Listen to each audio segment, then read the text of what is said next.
आवाज सत्याचा, अन्याय अत्याचार भ्रष्टाचार विरुद्ध लढणारे महाराष्ट्रातील एकमेव news channel Lokprashna news Maharashtra. बंदुका देताना म्हणजे अग्निशस्त्र, मराठी भाषेमध्ये शब्द आहे अग्निशस्त्र।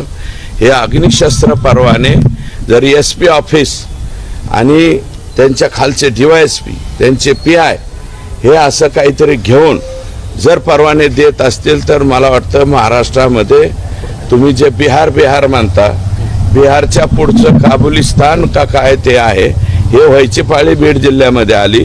कोणी उठतोय, कोणी परवाने काढतोय, लग्नात गेलं की वर करून दाखवतोय, कोणी लक्ष्मीपूजनाला ठॉय करतोय, कोणी चौकात उभा राहायला ठॉय करतोय, कोणी धाब्यावर बसला तो पण ठॉय करतोय।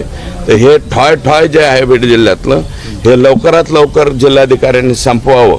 पुढच्या 8 ते 15 दिवसाच्या आत जिल्हाधिकाऱ्यांनी याच्यावरती संपूर्ण कारवाई जर नाही केली तर निश्चितपणे मी त्यांना बोलून आलोय की दुर्दैव आहे, ते आमचे मित्र आहेत, परंतु त्यांच्यावरती सुद्धा कारवाई करावी अशा प्रकारची दुर्दैवी मागणी आम्हाला करायची वेळ येऊन देऊ नये। चिरीमिरी त्याच्याबरोबर तुम्ही म्हणाले की भाजीपाल्यासारखं वाटलेले आहेत, एसपीची चौकशी करावी, शिफारस काही बड्या नेत्यांनी लोकांनी केले त्या संदर्भात ज्या लोकप्रतिनिधींनी शिफारसी केल्या असतील किंवा ज्या लोकप्रतिनिधींनी त्यांचं पद भाड्याने दिलेलं असेल तर त्यांनी जरी शिफारसी केल्या असतील तर त्याही शिफारसी चेक कराव्यात। शिफारसी ऑन रेकॉर्ड आहेत का ऑफ द रेकॉर्ड आहे, मग त्या एसपीची चौकशी लागल्याच्या नंतर ते एसपी सांगतील ना कुणाचा फोन आलता।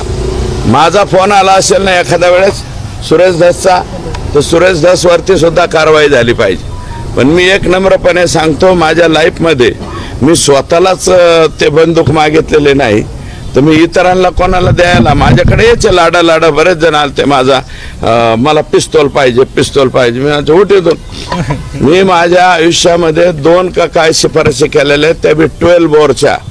एक शिराळ हे गाव आहे, तिथे एक डॉक्टर होते, त्यांचा मृत्यू त्यांच्याच भावकीतल्या लोकांनी डोक्यात दगड घालून केला होता।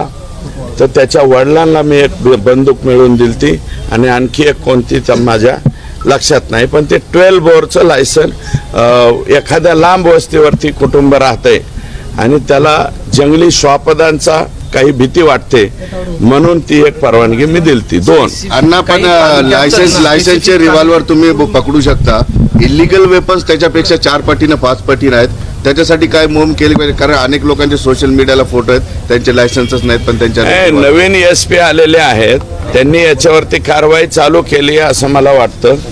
जे लोक हे असे मीडियावरती असे ठॉय असे या असले जे फोटो काढतायत, ज्यांच्यावरती 307 किंवा दखलपात्र गुन्हे आहेत, अशा दखलपात्र गुन्ह्यावरती त्यांनी कारवाई चालू केली।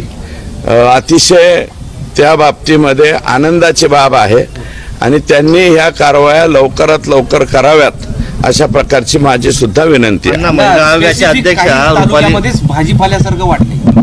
भाजीपाल्यासारखं वाटलंय, कच्च्याने फुटाण्यासारखं वाटलंय, जास्त संख्या मग संख्या परळीमध्ये जास्त आहेत म्हणजे मग कोण आका आणि आका क्या आका यांच्याशिवाय काय झालंय? हे जे इतकं भयानक झालेलं आहे बीड जिल्ह्यामध्ये की तुम्ही 1200 आणि 1300 मी सभागृहात म्हणलोय मुंबईत सुद्धा एवढे परवाने नसतील, मग इथं कसं काय एवढे परवाने मिळाले? आणि तुम्हालाच का परवाने लागतात? कशासाठी लागतात? राखेचे धंदे करायसाठी पिस्तूल लागतात का? अहो राखेच्या धंद्याचे काही पुरावे आहेत माझ्याकडं, तुम्ही जर बघितले तर ते फार भयानक आहे। तुम्ही दाखवा म्हणले तर दाखवतो मी, माझ्याकडे काही पुरावे आलेत। तर हे जे पिस्तूल प्रकरण आहे पुढच्या 15 दिवसामध्ये माननीय जिल्हाधिकारी आणि जिल्हाधिकाऱ्यांच्या वरती आमचा विश्वास आहे, ते तातडीनं करतील। आणि राज्याच्या मुख्यमंत्र्यांना माझी विनंती आहे की जे प्रॉपर्टी अटॅचमेंट ही जे ऑर्डर केलेली आहे साहेबांनी ती अजिबात थांबू नये, फार स्पीडनी ते अटॅचमेंट झाली पाहिजे, म्हणजे आकांच्या बरोबर कोणाची प्रॉपर्टी आहे हे सुद्धा उघड